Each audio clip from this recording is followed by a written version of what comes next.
Hello friends, welcome to my YouTube channel smart GK trick. तो दोस्तों, master video के इस सीरीज में आप सबका स्वागत है। तो दोस्तों, आपको बोर्ड पे लिखा हुआ बहुत सारी चीजें दिखाई दे रही होंगी, लेकिन आपको कुछ चीजें ऐसी होंगी जो स्पष्ट रूप से नहीं दिखाई दे रही होंगी। तो दोस्तों देखिए, ये मास्टर वीडियो का हमारे द्वारा एक किया गया अद्वितीय प्रयास है। तो सबसे पहले मेरे प्यारे दोस्तों, मैं आपसे यही बताना चाहूंगा कि मास्टर वीडियो होता क्या है। तो देखिए मेरे प्यारे दोस्तों, मास्टर वीडियो वह वीडियो होता है जिसमें जो है कि किसी भी क्षेत्र या चीज के बारे में जिसके बारे में हम बता रहे हैं, उन सारी चीजों के बारे में बिल्कुल जो है कि प्रारंभ से उसके साक्ष्य से लेकर वर्तमान तक के जो है कि ज्ञान को सम्मिलित कर दिया जाता है, उसी को जो है कि मास्टर वीडियो कहा जाता है। तो इस मास्टर वीडियो में मेरे प्यारे दोस्तों बहुत सारी चीजों को सम्मिलित की गई है। और ये मास्टर वीडियो की मैं बात करूं तो ये मास्टर वीडियो जो है कि आपके बिहार राज्य की है, यानी कि बिहार राज्य का मास्टर वीडियो आपको प्रोवाइड किया जा रहा है। और इस वीडियो में जो है कि आपका बहुत सारी चीजें सम्मिलित की गई हैं और बहुत सारी चीजें इसमें नहीं सम्मिलित की गई हैं, क्योंकि ये मास्टर वीडियो जो है कि आपका दूसरे पार्ट में भी जा रहा था। तो इसके लिए जो है कि मैं बात करूं तो ये दूसरे पार्ट में आपको पूरा इतिहास जो है कि बिहार का प्रोवाइड कर दिया जाएगा मास्टर वीडियो के माध्यम से। तो देखिए मेरे प्यारे दोस्तों, ये मास्टर वीडियो अगर बिहार का है तो जस्ट इसके तुरंत बाद की अगर मैं बात करूं तो इसके बाद मैं आपका उत्तर प्रदेश के लिए मास्टर वीडियो बनाऊंगा, जिसमें उत्तर प्रदेश से संबंधित सारी चीजों को सम्मिलित किया जाएगा कि उत्तर प्रदेश का भौगोलिक स्थिति क्या है, क्लाइमेटिक स्थिति क्या है, ठीक है, और उसमें कितने जिले हैं, उन सारे जिलों के बारे में। फिर उसका जो है कि सेंसस ऑफ उत्तर प्रदेश, यहां पे भी सेंसस बताया जाएगा बिहार का, ठीक है, लेकिन वो दूसरे पार्ट में बताएंगे मेरे प्यारे दोस्तों हम कि जो सेंसस है बिहार का 2011 के द्वारा वो क्या है, उन सारी चीजों के बारे में हम लोग बात करेंगे। उसी तरह उत्तर प्रदेश के बारे में मैं बात करूंगा। तो सबसे पहले मेरे प्यारे दोस्तों, जो इसका भौगोलिक विस्तार है उसको समझ लेते हैं एक बार। फिर जो है कि जो बिहार का इतिहास रहा है, बिहार का नाम बिहार क्यों पड़ा, बिहार का नाम की जानकारी कहां से मिलती है, उन सारे चीजों के बारे में देखते हैं। तो सबसे पहले देखिए मेरे प्यारे दोस्तों, बिहार का जो भौगोलिक आकृति है उसकी अगर मैं बात करूं तो ये आयताकार आकृति में जो है कि है, किसमें है, ये आयताकार आकृति में आप लोग देख रहे होंगे है। अब देखिए मेरे प्यारे दोस्तों, बिहार में जो है कि टोटल प्रेजेंट टाइम में 38 जिले हैं। कितने हैं मेरे प्यारे दोस्तों? 38 जिले हैं। एक बार मैं जिलों का नाम बता देता हूं। पश्चिमी चंपारण, और पश्चिमी चंपारण का जो मुख्यालय है ना मेरे प्यारे दोस्तों, वो है आपका बेतिया। कहां पे है? बेतिया। देखिए प्रत्येक जो है कि डिस्ट्रिक्ट का मुख्यालय होता है। तो बिहार में जो पश्चिमी चंपारण है, आप लोग जानते होंगे रवीश कुमार जी को, रवीश कुमार जी यहीं से बिलोंग करते हैं, ठीक है मेरे प्यारे दोस्तों। तो पश्चिमी चंपारण जो है आपका, इसको शॉर्ट नेम मैंने पीसी दिया है। क्या दिया है? पीसी, ठीक है। प्रियंका चोपड़ा से आप लोग बहुत याद करते हैं, प्रियंका चोपड़ा, उसी तरह आप लोग पीसी याद कर सकते हैं, पश्चिमी चंपारण। पश्चिमी चंपारण, उसके जस्ट नीचे है आपका पूर्वी चंपारण, और पूर्वी चंपारण का जो मुख्यालय है वो है मेरे प्यारे दोस्तों आपका मोतिहारी। कहां है? मोतिहारी। उसके बाद से आपका आता है सीतामढ़ी। तो सीतामढ़ी का जो मुख्यालय है मेरे प्यारे दोस्तों सीतामढ़ी में ही है। उसी में एक जस्ट एक और डिस्ट्रिक्ट आता है जिसका नाम है शिवहर। क्या है? बहुत छोटा डिस्ट्रिक्ट है शिवहर, ठीक है। इसके बारे में हम बात करेंगे सेंसस में कि क्या स्थिति है शिवहर की, ठीक है। उसके बाद से आता है आपका मधुबनी। मधुबनी पेंटिंग आप लोग जानते हैं, बहुत फेमस पेंटिंग है, ठीक है। तो मधुबनी वहां से याद कर सकते हैं, यानी कि मधुबनी का जो मुख्यालय है वो आपका मधुबनी में ही है। सुपौल, उसके जस्ट बाद सुपौल आता है, तो सुपौल का भी मुख्यालय आपका सुपौल में ही है। उसके बाद से अररिया, अररिया का भी मुख्यालय जो है आपका अररिया में ही है। फिर आपका जो है किशनगंज, किशनगंज की मैं बात करूं तो किशनगंज का मुख्यालय भी आपका किशनगंज में ही है। अब देखिए जो ये वाला बेल्ट है, जो उत्तर की बेल्ट है, ये सारे उत्तर के जो भी डिस्ट्रिक्ट है वो नेपाल से टच करते हैं। किससे टच करते हैं मेरे प्यारे दोस्तों? नेपाल से। तो देखिए 1 2 3 4 5 6 7। अब आपसे यहां से क्वेश्चन बनता है मेरे प्यारे दोस्तों कि नेपाल से टच करने वाले बिहार के कितने जिले हैं? तो आपको वहां पे देने हैं 7। कितने देने हैं मेरे प्यारे दोस्तों? 7, यानी 7 जो डिस्ट्रिक्ट हैं नेपाल से टच करते हैं, ठीक है। क्लियर है ये बात? आगे बढ़ते हैं। अब देखिए अगर मैं बात करूं इधर पश्चिम बंगाल, इधर पड़ता है आपके पूरब में पश्चिम बंगाल, और पूरब में पश्चिम बंगाल से कौन कौन से टच करता है उसको देखिए। तो आपका किशनगंज, पूर्णिया, कटिहार, भागलपुर। आप लोग भागलपुर जानते हैं कि यहाँ गंगा डॉल्फिन है, उसके बाद से टसर रेशम के लिए ये बहुत प्रसिद्ध है भागलपुर। तो ये भी चीज आपको बिल्कुल पता होनी चाहिए। और भागलपुर में ही आपको क्या है, उदयपुरी विश्वविद्यालय आप लोग जानते हैं, ठीक है, जिसको गोपाल ने बनवाया था, वो भी यहीं पे स्थित है, ठीक है। तो भागलपुर, कटिहार, पूर्णिया और किशनगंज, बांका भी आपका पश्चिम बंगाल से टच करता है, ठीक है मेरे प्यारे दोस्तों। तो कितने हो गए, 1 2 3 4 5, इधर पश्चिम बंगाल से टच करने वाले 5 जिले हो गए, ठीक है।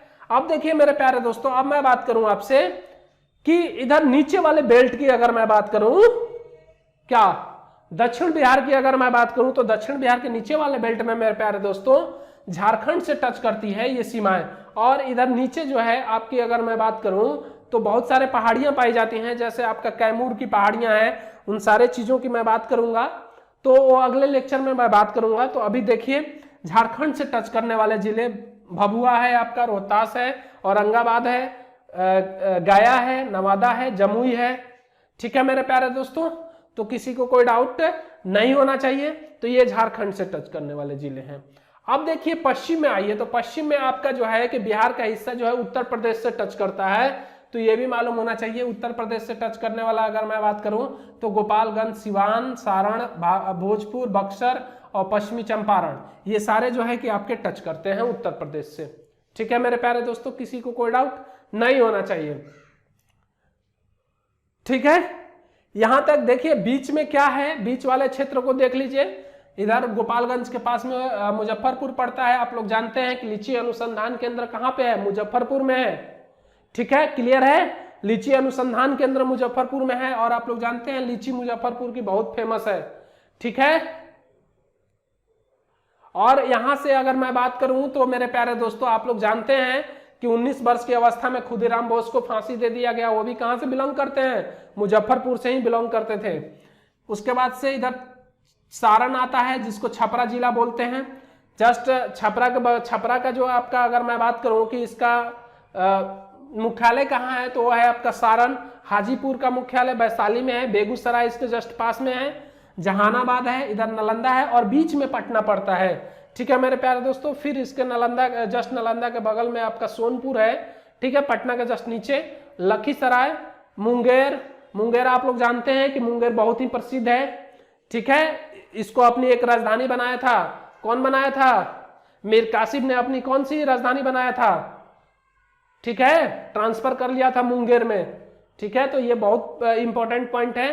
तो इन सारे चीजों के बारे में हम लोग पढ़ेंगे एक एक करके। भागलपुर बता दिया मैंने, बांका बता दिया, खगड़िया, मधेपुरा, और इधर है आपका सहरसा का जो मुख्यालय है वो है कोसी, और पूर्णिया, इधर पूर्णिया पड़ जाता है। तो ये आपके 38 जिले हो गए, क्या हो गए, 38 जिले हो गए पूरे बिहार के।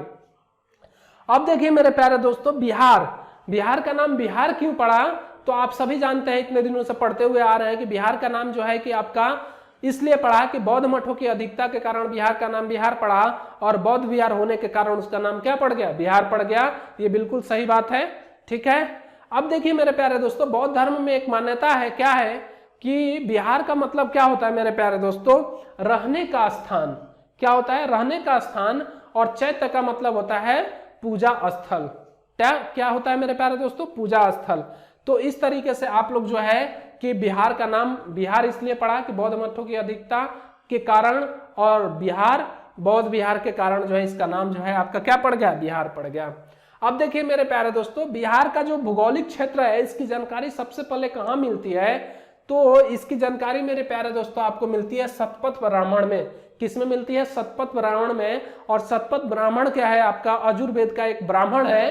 तो इससे जो है कि भौगोलिक क्षेत्र के बारे में जानकारी मिलती है बिहार की।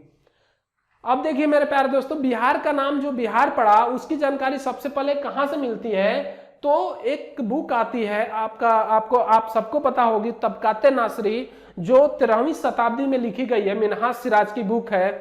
तो यहां से जो है कि बिहार का नाम की जानकारी मिलती है कि आपका बिहार था, ठीक है। उसके बाद से मैं बात करूं कि 1576 ईस्वी में क्या हुआ कि अकबर ने इस बिहार को अपने मुगल साम्राज्य में मिला लिया। क्या किया, अपने मुगल साम्राज्य में मिला लिया।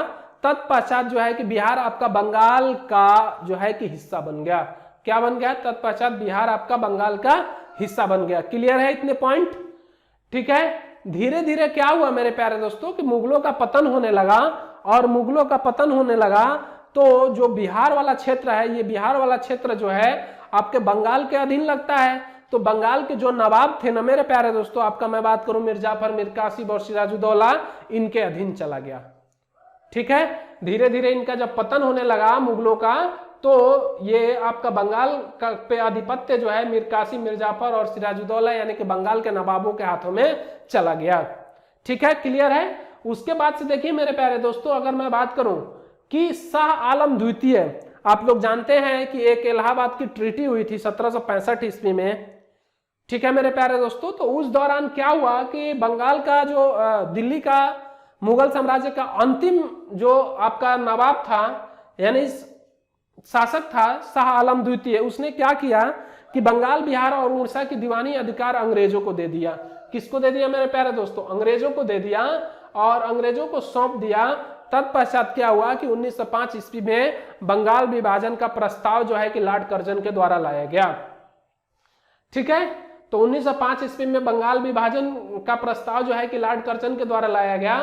और मैं बात करूं कि सबसे पहले बिहार को अलग करने का श्रेय किसको जाता है मेरे प्यारे दोस्तों? तो 1906 ईस्वी में अगर मैं बात करूं तो संविधान सभा के अस्थायी सदस्य डॉक्टर सच्चिदानंद सिन्हा, वो मोहन नारायण ने अपने पुस्तक में सबसे पहले बिहार प्रांत के अलग मांग की। क्या की? बिहार प्रांत के लिए अलग जो है कि मांग की। तो बिहार के लिए अलग प्रांत की इन्होंने मांग की सबसे पहले किसने? 1906 ईस्वी में डॉक्टर सच्चिदानंद सिन्हा और आपके आते हैं मनोहर नारायण ने जो है कि इसकी मांग की थी अपने पुस्तक में।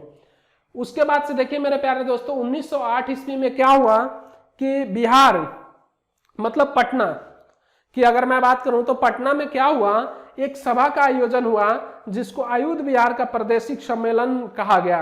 क्या कहा गया? आयुध बिहार का प्रादेशिक सम्मेलन कहा गया। और इस सम्मेलन में क्या हुआ कि बिहार को बंगाल से पृथक किया गया। क्या किया गया? बंगाल को बिहार से पृथक किया गया और एक कमेटी बनाई गई यानी कि बिहार प्रदेश कांग्रेस कमेटी का गठन किया गया।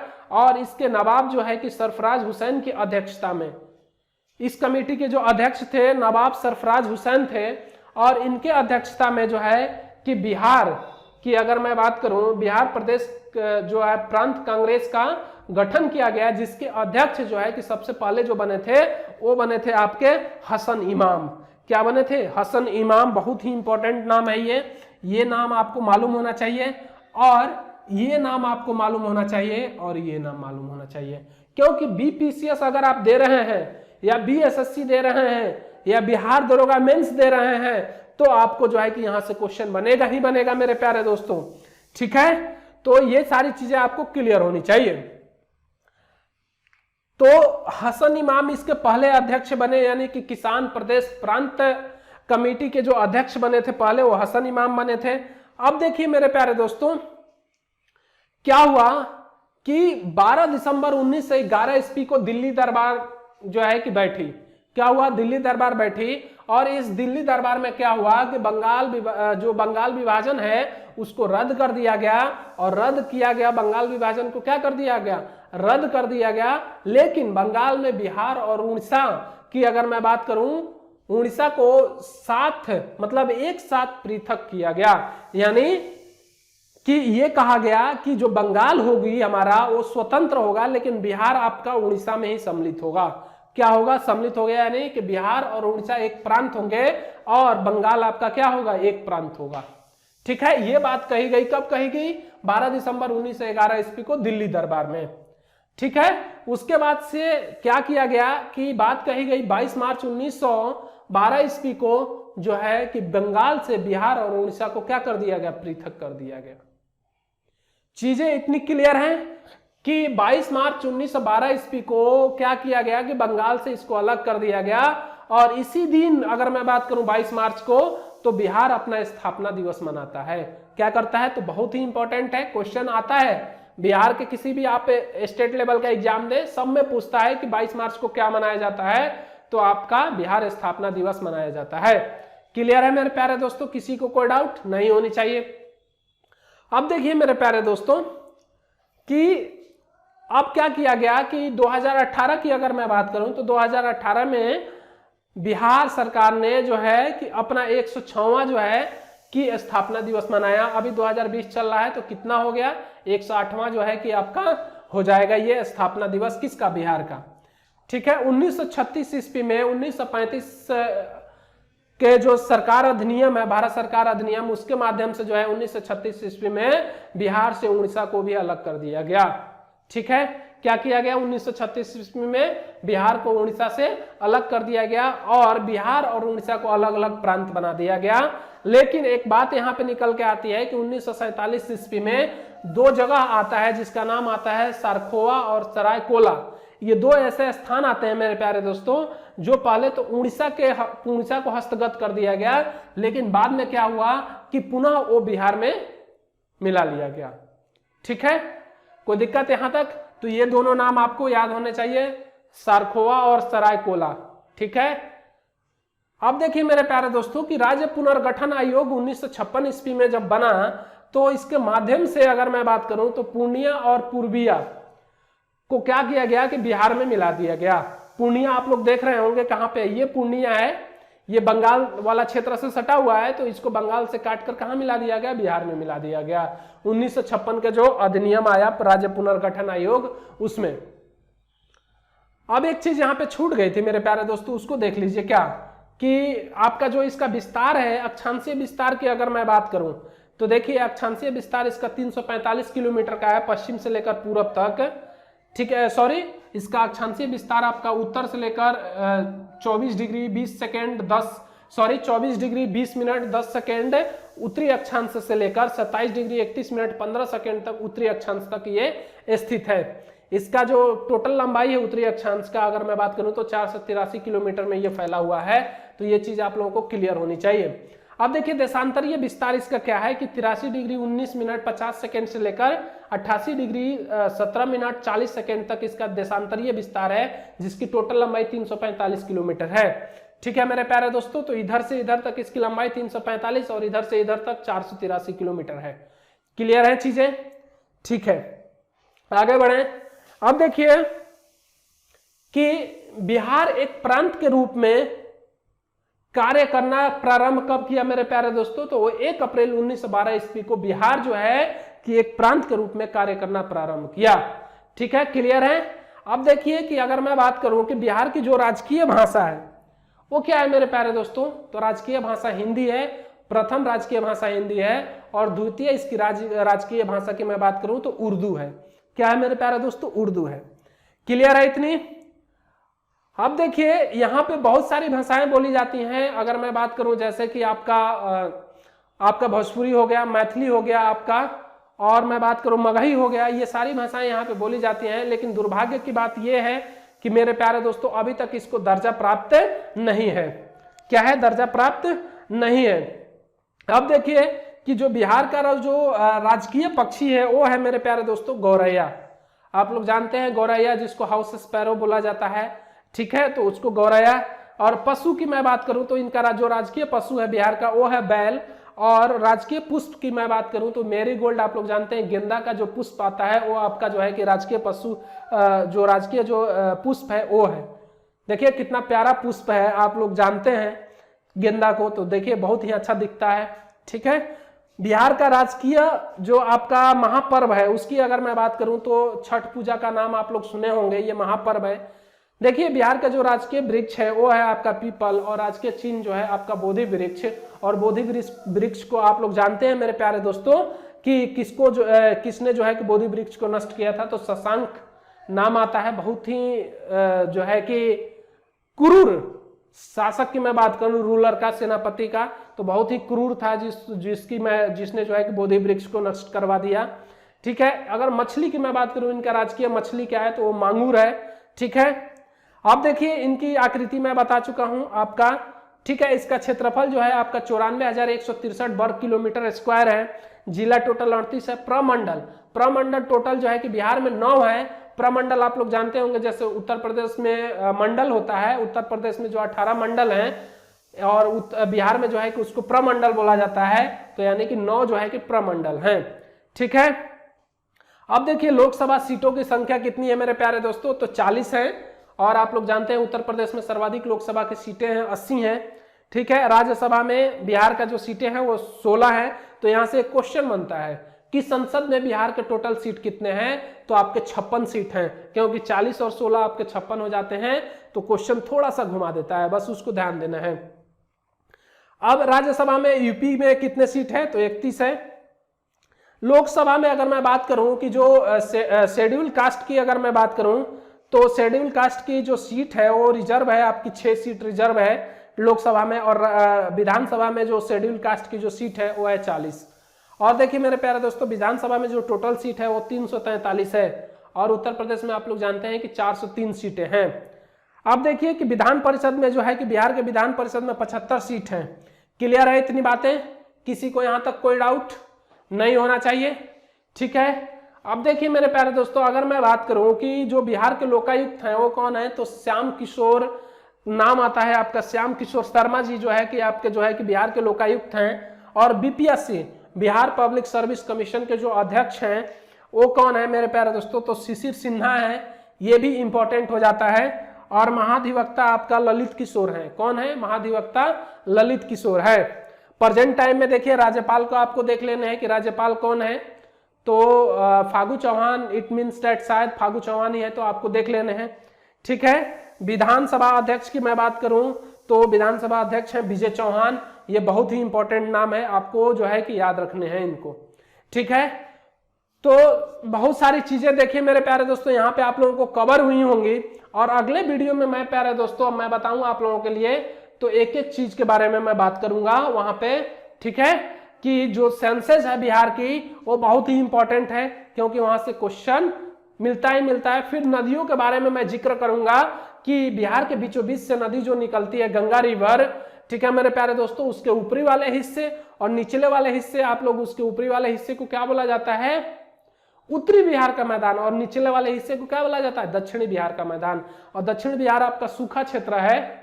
ठीक है, और मैं बात करूं मिट्टियों के बारे में कि जो मिट्टियों को सर्वाधिक विस्तार है बिहार में वो कौन सी मिट्टी है, तो आप लोग जानते हैं जलोढ़ मिट्टी का सर्वाधिक विस्तार है भारत में, क्योंकि बीचों बीच से नदी गुजरी हुई है गंगा रिवर, तो इसके जो है कि इसी से जो है कि सर्वाधिक विस्तार हुआ है। और फिर जो है नेपाली क्षेत्रों से जो मट्टियां कट के आती हैं पर्वतीय क्षेत्र से, तो उनसे भी जो है कि इस बेल्ट का निर्माण हुआ है। तो उन सारी चीजों के बारे में हम लोग बात करेंगे सेकंड मास्टर वीडियो में। ठीक है मेरे प्यारे दोस्तों, तो मास्टर वीडियो इसलिए बनाया जाता है कि आपका कम टाइम में बहुत सारी चीजों को कवर किया जा सके। तो मेरे प्यारे दोस्तों, आपको जो है कि मेरे आवाज को अपने कानों तक जाने देना है और उसको प्यार से सुनना है, ताकि एक एक चीज आपको क्लियर हो जाए। ठीक है, तो मेरे प्यारे दोस्तों आज के लिए इतना ही। और आप नए हैं तो सबसे पहले सब्सक्राइब करें, ठीक है, और अपने दोस्तों अपने मित्रों में शेयर करें। तो एट लास्ट यही कहूंगा, जय हिंद।